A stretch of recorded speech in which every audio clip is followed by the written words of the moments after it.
High friends, welcome to my channel pack your bag. So friends, आज के इस blog में मैं आपको दिखाने वाला हूँ पुणे का बहुत बड़ा इंटरनेशनल एग्जीबिशन होने वाला है।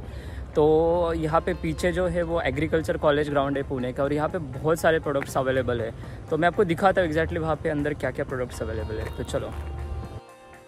तर मित्रांनो, पुण्यात सुरू झाले बिगेस्ट इंटरनॅशनल शॉपिंग एक्झिबिशन। हे एक्झिबिशन आहे ना, ते 20 ते 29 सप्टेंबरपर्यंत आहे आणि त्याचं जे टाईम आहे ते सकाळी 11 वाजल्यापासून ते संध्याकाळी 9 वाजेपर्यंत। तर इथं काय काय आहे ते आपण एक्झॅक्टली आज बघणार आहोत। तर इथं पहिल्यांदाच आपण एंट्री केल्या इथं फर्निचर आणि होम डेकोरचं सर्वात मोठं प्रदर्शन भरवलेलं आहे। तर इथं तुम्ही बघू शकता डायनिंग टेबलसुद्धा आहेत आणि वेगवेगळ्या प्रकारचे असे कपाट आहेत, बेड आहेत, सोफा आहेत आणि भरपूर काही अवेलेबल आहे इथं। तुम्ही बघू शकता अजून भरपूर प्रमाणात तुम्हाला इथं व्हरायटीज वगैरे सुद्धा बघायला मिळतील आणि तुम्हाला एक्सपिरियन्स सुद्धा घ्यायला मिळेल तिथं बसून।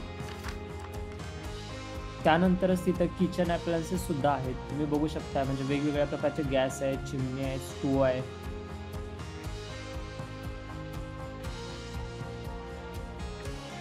त्यानंतरच इथं वेगवेगळ्या प्रकारचे होम डेकोरचे प्रोडक्टसुद्धा आहेत आणि होम डेकोरचे प्रोडक्ट असे विंटेज होतात ना, म्हणजे मी कधी बघितलंच नव्हतं, तेवढे भारी भारी इथं प्रोडक्ट बघायला मिळाले। म्हणजे असं तिजोरी ठेवायला, आपलं दागिनं वगैरे ठेवायला पण इथं मोठमोठे बॉक्स आहेत। खूप असं मस्त होतं हे।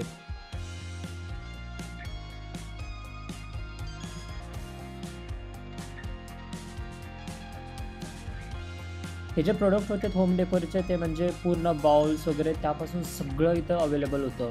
असं भरपूर प्रमाणात आपल्याला व्हरायटीज इथं बघायला मिळते। हे जे प्रोडक्ट आहेत ना, ते पूर्ण लाकडाचे असे बनवलेले आहेत आणि अँटिक पीसेस आहेत, म्हणजे पूर्ण तुम्ही कधी बघितलेच नसतील असले आहेत। नंतर पुढे गेल्यानंतर इथे ज्वेलरी वगैरे पण आपल्याला बघायला मिळू शकते। ज्वेलरी पण होती इथं तिथून पुढे गेल्यानंतर पण आपल्याला इथं अँटिकचा पूर्ण स्टॉल दिसेल। नंतर गाड्या पण होत्या तिथं। जर तुम्हाला तुमच्या घरासाठी गालिचा वगैरे लागतील तर ते पण इथे होतात आणि खूप अशा व्हरायटीजमध्ये इथे होतात। नंतर वेगवेगळ्या प्रकारचे इथे कपडे, गॅस स्टोव्ह, ते ज्योती ॲप्लायन्सेसवाल्यांचे गॅस स्टोव्ह होतात, ते पण खूप असे मोठ्या प्रमाणात इथे व्हरायटीज होतात। त्यानंतर आम्ही बघितलं मॅट्रेस, हे मॅट्रेस होते ते पण खूप भारी होतात, म्हणजे खूप कम्फर्टेबल होतात। इथं तुम्ही बघू शकता मिरर वगैरे होते, त्याचे पण खूप टाईप्स होतात वेगवेगळ्या प्रकारात। त्यानंतर हे स्टडी टेबल्स वगैरे होतात, म्हणजे ह्या टेबलचा तुम्ही 2-3 प्रकारे पण यूज करू शकताय। नंतर केक ठेवायला, पिझ्झाचं बेस होता तो ठेवायला पण तिथं प्रोडक्ट होतात। होम डेकोरचे पण प्रोडक्ट आहेत, खूप सारे असे होम डेकोरचे प्रोडक्ट आहेत। इथं क्रॉकरीज वगैरे पण होतात। इथं जवळपास 300+ स्टॉल्स आहेत आणि 25,000पेक्षा जास्त प्रोडक्ट तुम्हाला इथं बघायला मिळतील। त्यानंतर इथं जे होते ते बेडशीट वगैरे होते, हे ह्यांचा स्टॉल तर एक नंबर होता स्टॉल यांचा। खूप म्हणजे खूप भारी अशा बेडशीट इथं बघायला मिळत होत्या।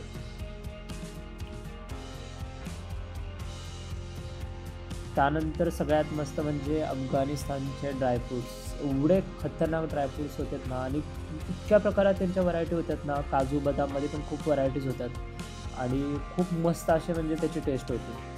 आणि हे जे एक्झिबिशन आहे ते ह्याच्यासाठीच आहे, म्हणजे इंटरनॅशनल एक्झिबिशन यांनी हे केलेलं आहे। हे सगळ्यात जगात मोठं असं इंटरनॅशनल एक्झिबिशन इथं होतं।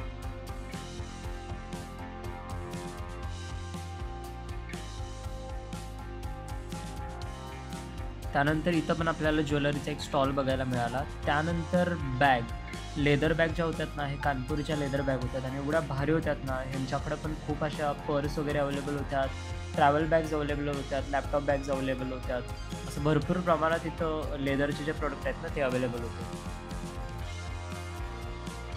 त्यानंतर हे स्वीट्स वगैरे पण खूप भारी होते, ते ह्याचे पण टेस्ट वगैरे तिथं तुम्हाला दाखवते। नंतर आम्ही बघितलं स्किन केअरचे प्रोडक्ट, हे पूर्ण नॅचरल असं त्यांनी बनवलेलं आहे, म्हणजे plant based skin and hair केअरचे प्रोडक्ट आहेत हे। आणि त्यानंतर बघितलं आम्ही हे ज्वेलरी, ही ज्वेलरी फक्त 100 रुपयामध्ये होती। आणि इथं ज्वेलरीच्या पण ज्या व्हरायटीज होत्या त्या पण खूप भारी अशा व्हरायटीज होत्या, म्हणजे तुम्ही बघू शकताय खूप अशा विविध प्रकारचे त्या ज्वेलरी अवेलेबल होतात आणि ते फक्त 100 रुपयात। त्यानंतर ग्लो इन डार्कचे टी शर्ट, म्हणजे एवढं खतरनाक दिसत होते ना, म्हणजे हे दिवसभर वेगळं आणि संध्याकाळी वेगळं दिसणार असं। त्यानंतर इथं स्टोनचे बनवलेले हे जे प्रोडक्ट्स होते ना, ते पण खूप असे भारी होते प्रोडक्ट। त्यानंतर इथं बांबूचे क्रोकरी स्टोअर होतं। नंतर हे होम डेकोरचे प्रोडक्ट होते। ॲक्च्युली हे लॅम्प वगैरे खूप मस्त होते, त्याची प्राईस ऑलमोस्ट लाईक 12,000 पर्यंत जात होती। मी तिथं विचारलं. त्यानंतर हे पण तुम्ही बघू शकता स्टोनचे बनवलेले प्रोडक्ट होते. नंतर ह्या पितळाचे वगैरे जे प्रोडक्ट होते ना ते पण इथं खूप भारी होते, म्हणजे समया वगैरे एकदम असं हार्ड दिसत होतं इथं. अशा इथं भरपूर प्रकारचे इथं स्टॉल्स होतात, म्हणजे तुम्ही बघू शकशील. त्यानंतर दिवाळीसाठी आपल्याला मेन जे लागतात ना प्रोडक्ट इथं अवेलेबल होते तिथल्या स्टोअरमध्ये. त्यामध्ये पण असे भरपूर प्रकारचे असे प्रोडक्ट इथं अवेलेबल होते आणि हे पण खूप स्वस्त होते, म्हणजे जास्त महाग नव्हते. त्यामधूनच मी इथून थोडं दिवाळीसाठी शॉपिंग पण करून ठेवली आत्तापासूनच. त्यानंतर पंत्या वगैरे पण खूप अशा वेगवेगळ्या टाईप्समध्ये पंत्या होत्या. नंतर आम्ही फूडचे स्टॉल बघितले. फूडमध्ये पण हे बेसनचे जे प्रोडक्ट आहेत ना ते इथं अवेलेबल होतात, म्हणजे ढोकळा वगैरे ह्यापासून आपण बनवू शकतो. इथं असे वेगवेगळ्या प्रकारचे प्रोडक्ट होते. त्यानंतर चीज चायनीज जे होतं ना त्याचा एक स्टॉल होता इथं. मग ते इथं टेस्टिंग वगैरे पण आपल्याला करायला देतात. तुम्ही पण टेस्ट करून इथं बघू शकशील की खाऊ शकशील म्हणजे एक्झॅक्टली त्याची टेस्ट कशी आहे ती. त्यानंतर इथं पण एक प्रोडक्ट होतं, ते पण खूप असे भारी होतात.